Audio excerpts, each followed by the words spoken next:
السلام علیکم ورحمۃ اللہ تعالی وبرکاتہ۔ امید کرتا ہوں آپ تمام احباب خیر و عافیت سے ہوں گے۔ اللہ تبارک و تعالی آپ کو شاد و آباد رکھے۔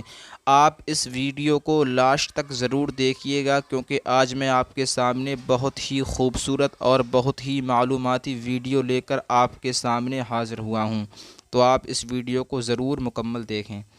ایک بھائی نے سوال کیا ہے، حضرت یہ بتائیں عید کے دن یعنی کہ جس دن عید ہو تو عید والے دن عید کی نماز سے فارغ ہو کر قبرستان جانے کا اہتمام کرنا کیسا ہے؟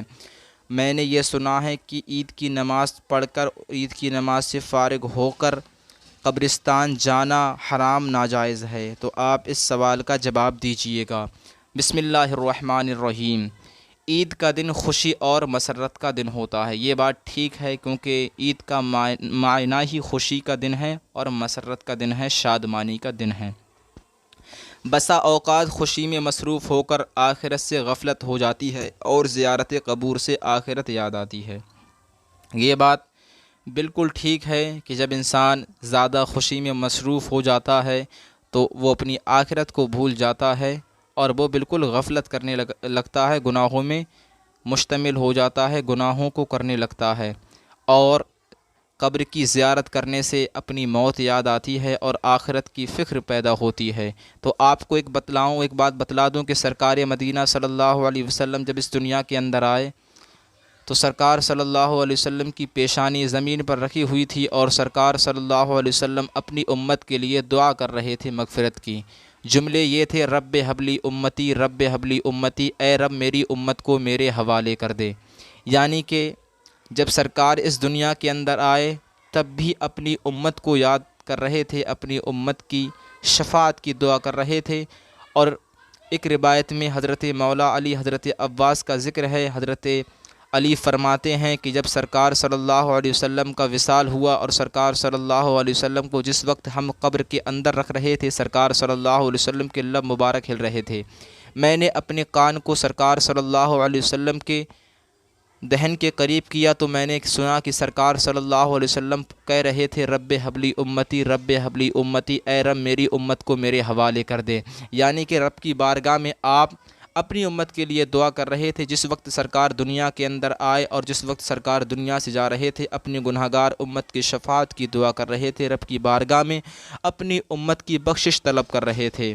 تو میں بتلاؤں، یعنی کہ جب عید کا دن ہو یا عید کے علاوہ جو دن ہے پوری سال کے اندر، چاہے محرم کا مہینہ ہو، چہلم کا مہینہ ہو، 12ویں شریف ہو، 11ویں شریف ہو، کنڈے ہوں، یا شوال کا مہینہ ہو یا شعبان کا مہینہ ہو، کوئی سا بھی مہینہ ہو، کوئی سا بھی دن ہو، کوئی سی بھی تاریخ ہو، آپ کا دل جب کرے آپ قبرستان جا سکتے ہیں، قبر کی زیارت بھی کر سکتے ہیں، اور آپ قرآن کی کچھ سورتیں پڑھ کر یا کچھ آیتیں پڑھ کر یا درود پاک پڑھ کر یا رب کا ذکر کر کر یا کچھ بھی پڑھ کر آپ، یعنی کہ جو پڑھنا سنت ہے، مستحب ہے، جائز ہے، اس کو پڑھ کر آپ قبر میں جو مردے تدفین ہیں، جو مرحومین ہیں، ان کی مغفرت کی دعا کر سکتے ہیں، ان کی روح کو آپ ثواب بھی پہنچا سکتے ہیں، نیاز بھی کر سکتے ہیں۔ اس میں کوئی قباحت نہیں، نہ کوئی مذائقہ ہے، نہ حرام و ناجائز ہے۔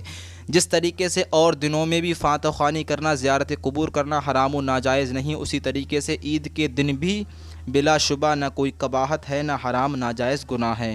یعنی کہ جو لوگ حرام ناجائز کہتے ہیں قبر کی زیارت کرنا یا فاتحہ خوانی کرنا، تو وہ غیر باطل جماعتیں ہیں، جن میں وہابی وغیرہ سے جو، یعنی کہ مولانا عبدالوہاب نجدی سے جو جماعتیں نکلی ہیں، اس کے ماننے والے فاتحہ خوانی کو اور قبر کی زیارت کرنے کو حرام قرار کہتے ہیں۔ مگر ہم اہل سنت حنفی ہیں، تو ہمارے یہاں نہ علماء کرام نے یعنی کہ قبر کی زیارت کرنے سے منع فرمایا اور نہ ہی فاتحہ خوانی کرنے کو، اس میں کوئی مذائقہ نہیں۔ لیکن اس کو لازم اور ضروری سمجھنا، خواہ یہ التزام عملاً ہی صحیح جس سے دوسروں کو یہ شبہ ہو کہ یہ چیز لازمی اور ضروری ہے، یعنی کہ یہ سمجھنا کہ ہاں قبر کی زیارت کرنا عید والے دن اور فاتحہ خوانی پڑھنا یہ فرض ہے، فرض عین ہے، اور اس دن اگر آپ نے یہ کام نہیں کیا، قبرستان نہیں گئے، تو بہت بڑا گناہ ہے، بہت بڑا گناہ ہے۔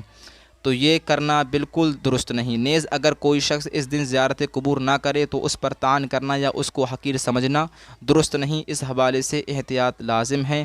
اس ویڈیو کو زیادہ سے زیادہ شیئر کریں تاکہ جو لوگ اس مسئلے سے ناواقف تھے ان کو اس کا علم ہو جائے۔ ملتے ہیں اگلی ویڈیو میں، اب تک کے لیے بس اتنا ہی۔ السلام